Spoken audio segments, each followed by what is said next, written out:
fingerprint because it's how hard you hit the key, how it strikes the ribbon, the position of the paper. There's little, when it's blown up, microscopic ink blobs around it. You can't have identical same letters. That is only done by a computer that's designed to have fonts that look like typewriters. Well, and, you know, the administration will not show the original. 1961, there weren't any computers.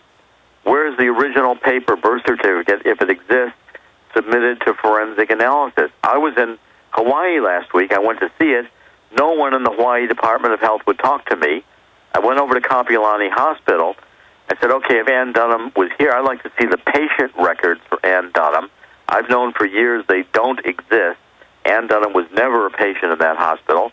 The hospital threatened if I didn't vacate the premises, they would call the police.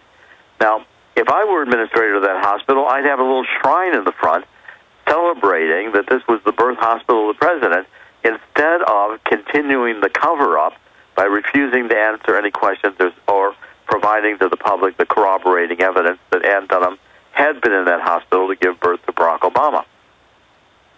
Let's look at the computer manipulation of the text. You had an article at WorldNet Daily about that. Yes, well, when you take a look at the text of this thing and you blow it up, first of all, I mean, you can even start with the number on the upper right, the 10641, which, by the way, is an out-of-sequence number and impossible. When you blow it up and look at it, the 1 is clearly a JPEG, a photograph dropped in there, and the pixelization around the 1 shows the attempt to not repair it very well.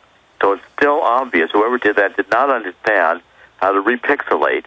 And it's clear that the 1 is a JPEG and the rest of the number is not. Now, 10641 is impossible to be Barack Obama's birth certificate number.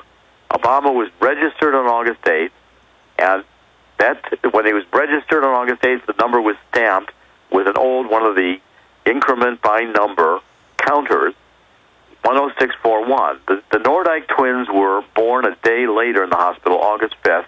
They were registered 3 days later, August 11th, and they were given numbers 10637 and 10638. It's impossible because that counter does not reverse, and 3 days earlier registered, Obama would have had to have a lower number, maybe by 20, from the Nordyke twins.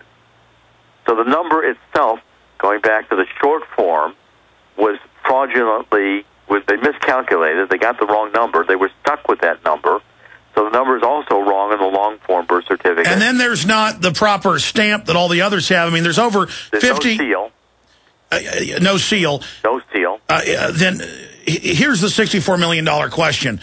Why did they put out such a clearly shoddy version? Not just the layers, because you do have some layering in these different computer programs like Illustrator, but what the computer then witnesses is the computer sees the 6, 7, 8, 9 different layers. It sees the manipulation and then automatically sorts it. The biggest issue here, and what all the Photoshop people in my office and outside groups have pointed out, is that normally with a scan you would have one gradient of pixelation. Instead, correct, it is a cornucopia of different areas with high res over low res. I mean, I don't believe that they could be this shoddy is what I'm saying. Well, I think, Alex, if you're the president and you want to forge your birth certificate, you can't put out a request for proposal and get the best guy in the country to come do the job. They were stuck with the guys who were close to them. And I'm pretty well on the trail of linking the characteristics of this document to someone who's going to have a lot of explaining to do. And I think when you see what I'm about to point out next week, we're hot in the trail of somebody who may have had a hand in this. Now, Dr. Corsi, let me just stop you there because you offered during the break, you said, I think I may break who this person is on your show. And I was like, first tell us some of the proof and take us on the trail close to the person of interest. I'm just going to give you the hint because I don't want to give it too far away, but there are characteristics in the long-form birth certificate as it's released and in the work of another person where signature items were put into the certificate of live birth to identify the forger. And the forger is someone who does not work in government. He works in the media and is close to the administration and would have been within the circle of friends that may have been called on to do the forgery or participate in the forgery. So I'm going to point out the signature characteristics of the work of this person, the signature characteristics in the document itself, and we're going to ask the public to draw their own conclusions and the person to come forth and explain why those characteristics are there. So you've looked at this individual's signature, and then you've noticed that it appears... the way they do their work and the way that the signatures are embedded in this document. Every forger, it's like, a forger wants their Mona Lisa to hang in the in an art gallery in the Louvre, but they want down the road for some expert to notice a flaw or a signature element where he says, this is not the Mona Lisa, this is done by so-and-so. So the forger wants to be identified. By the way, in using that analogy, the certificate of live birth that the White House released is kind of like a Mona Lisa by numbers. It's that crude. And you also have discovered initials in the signature, correct? Well, yes, we have. We've looked. We've got initials. We've got the. I'm on the track of a person I think that was deeply involved when this was done, and I think we're going to be able to pin this down, not just that it's a forgery, but to look at the chain from which the forgery came from within the White House. And I should be able to have this evidence done next week. Also, Alex, I've been releasing, and I will continue to release next week. We can talk about even releasing it, some of it through you.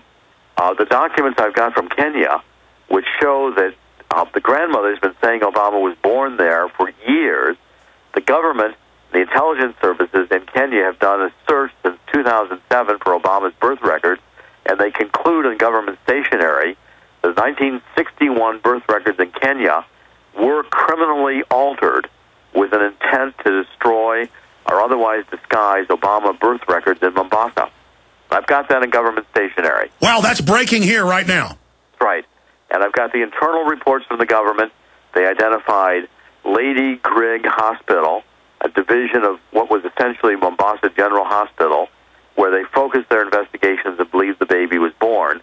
But the government of Kenya concluded, the intelligence service, that the family of Obama was trying to hide an important birth fact. They believed the grandmother that he was born in Kenya.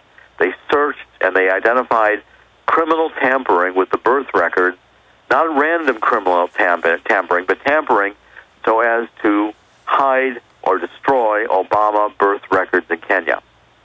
And you are going to produce proof from the government? I've got proof from Kenyan documents, and I can work to get them to your producer. We're going to be publishing them in WorldNet Daily. Wow, when is that bombshell going to drop? I'll be happy to work with you on that starting Monday.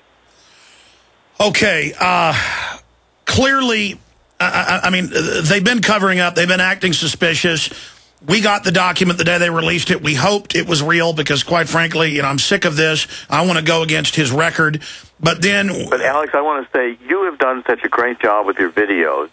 You've done such, WorldNet Daily has been leading this, but I'm going to reach out to the Alex Jones Show, and I'm going to share with you some material so that in your next videos you've got some primary documents and primary work that we're producing at WorldNet Daily. I'm going to make a special effort on this one because you've so impressed me with the extent to which you've exposed this with your videos and your radio show. Well, thank you. I need to give you then my video editor's email, and then perhaps we can do all that offline. Let's get all that done offline, and we'll start getting things together next week. Absolutely. Now, the issue I was getting to is that where there's smoke, there's fire. The evidence of the cover-up, as criminologists will tell you, is generally evidence of the crime. The absconding, the evasion that's going on. To have Esquire, who I've noticed particularly with Obama, is their attack dog. I agree with that. Come out with this serious economic warfare, vicious espionage. I mean, that's what it is. An attempt to discredit, destroy, have a recall, a run to return the book. The same day they announced they're going to run on the birth certificate and that we're all a bunch of crazy kooks. This shows that they know this issue isn't going away, and they're scared. I mean, if they knew this wasn't true, they would have just gone forward. Break down... Look, I've got, Alex, in the book, I've got 125 exhibits, including the mother's passport records where she crosses off Obama's name to take him off her passport in Indonesia, indicates his Indonesian name, Soy Barca, The school records were in Indonesia. He's Barry Sartoro.